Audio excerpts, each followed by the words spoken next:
ever feel like you're out of step?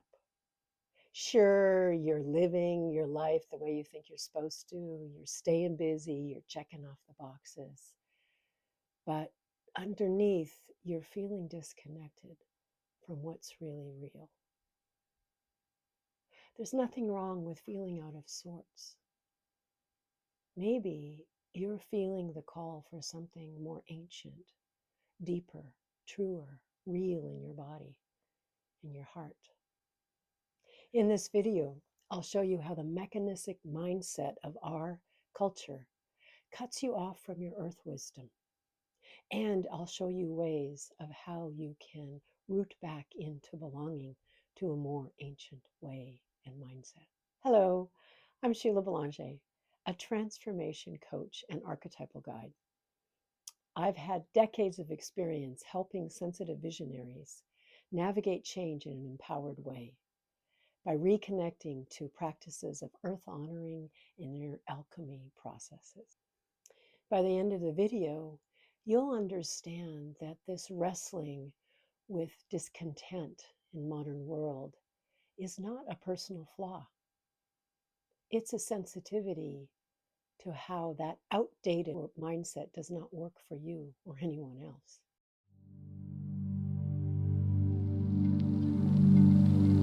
Why we've lost our way. The mechanistic mindset versus earth wisdom. In this video, let's look at how we lost our way and the first steps to remembering our place in the living world. I love this quote. You'll see it a lot with me from Paulo Coelho. Maybe the journey isn't so much about becoming anything. Maybe it's about unbecoming everything that isn't really you, so you can be who you were meant to be in the first place. And that's really the core of my offerings to my people. Be who you are. Because in these times, I think most of us are really longing to effectively navigate the edges of change between your outworn versions of self and who you long to be in these pivotal times. That's also on the collective level, the edge work. And inner edges are so challenging because you know that your old life and identities are over, but you don't yet know who you're becoming nor where you're going. And this is true for our collective. We are in such a place of chaos because the old ways are done, even though we don't know it, some of us, and the new ways are not yet here yet. I bring this image to you because this is me on the Pacific Crest Trail in Washington State, the trail that goes between Mexico and Canada. It was the day 2 of a 3-week journey where I was walking home to Canada, where I was born. This is when I was 59 on the edge of turning 60. I know literally about walking the edges physically and psychospiritually, and they are challenging and they are amazingly fruitful and important. Now, are you ready to break free of your modern, enculturated, fear-based mindset that's core to my work? Let's break the spell of the poisons of where we get caught in our conditioning. So let's take a little time to, from my perspective, the roots of your fear-based mindset to give you a much bigger picture, because most of us get caught in, oh, it's my problem. It's not. It's a collective challenge. When you're at the edge of inner changes, you can feel diminished and paralyzed by a limiting modern mindset, especially now, so much now. Your ordinary, everyday strategic mind is so essential, yet it can carry mental fear, anxiety, and painful stories from your past. You can too easily get caught and caged in a limiting, toxic smallness, fear-based mindset. That's what I call it. It's just like this constricted, caged mindset that we just rinse and repeat over and over. You know you're not alone struggling with the toxic smallness mindset. We all do that. If you want, drop a comment for this video and tell us one way that you see that toxic smallness mindset showing up. Not only is it important for you because you're claiming it and tracking it, but it helps others who read these comments to say, whoa, I'm not alone. I am also wrestling with that toxic smallness mindset and I'm going to shift it. Now, with its focus on fear and control, your strategic mind, your ordinary ego consciousness, with no disrespect, but it's aligned with the spell of the collective mechanistic and colonial mindset, dominator mindset, patriarchal mindset, many names for it, oppressor mindset. It dominates your inherent undomesticated natural mind. And we want to set your undomesticated natural mind free. And the heart of ancient embodied wisdom is this. It's like a mindset of the ancient ones. Everything is interconnected, human and other than human, visible and invisible, sky and earth. This is an authentic, healthy mindset. It's an ancient wisdom mindset that we want to activate in ourselves on behalf of our own healing and the world's healing. Now, the roots of the mechanistic worldview, which is the more, the only thing only what you see physically has life, right? And the roots of this are the traumatic loss of belonging from the embodied sacred web of life. The ancient earth-based peoples knew, again, everything is alive and interconnected.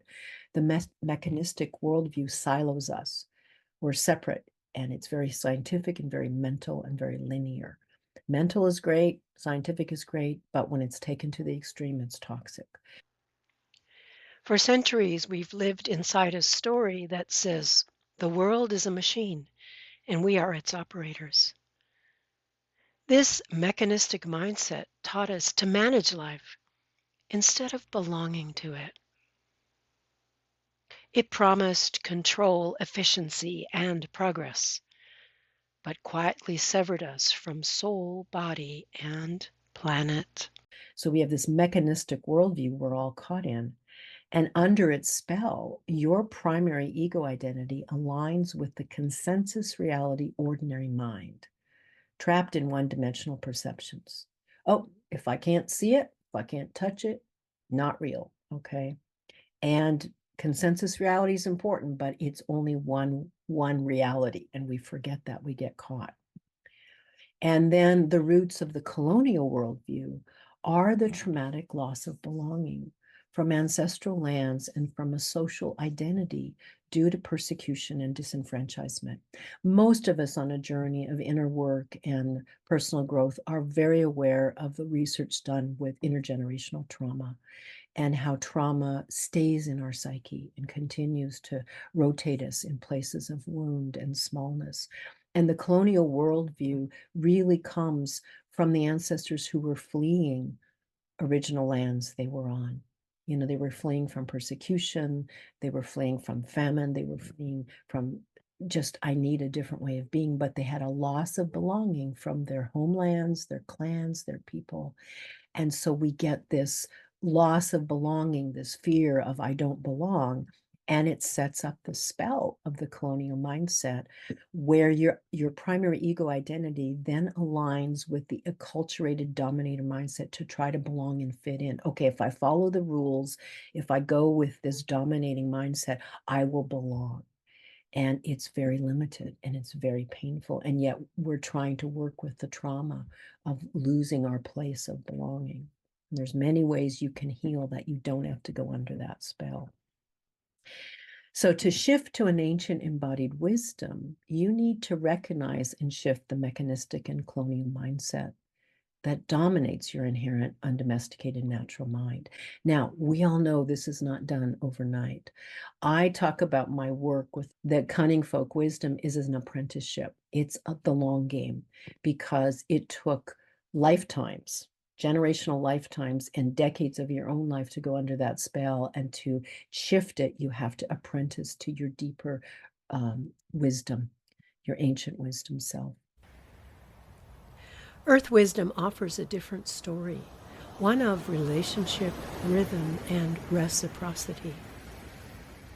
What if change isn't a problem to solve, but an invitation to remember you're part of a living web?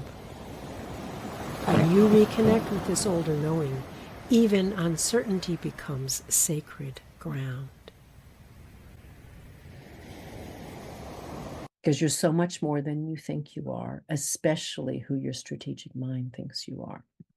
You can connect to the lineage of what I call the cunning folk also, those wise earth healers who accessed wisdom, excuse me, beyond everyday ordinary reality.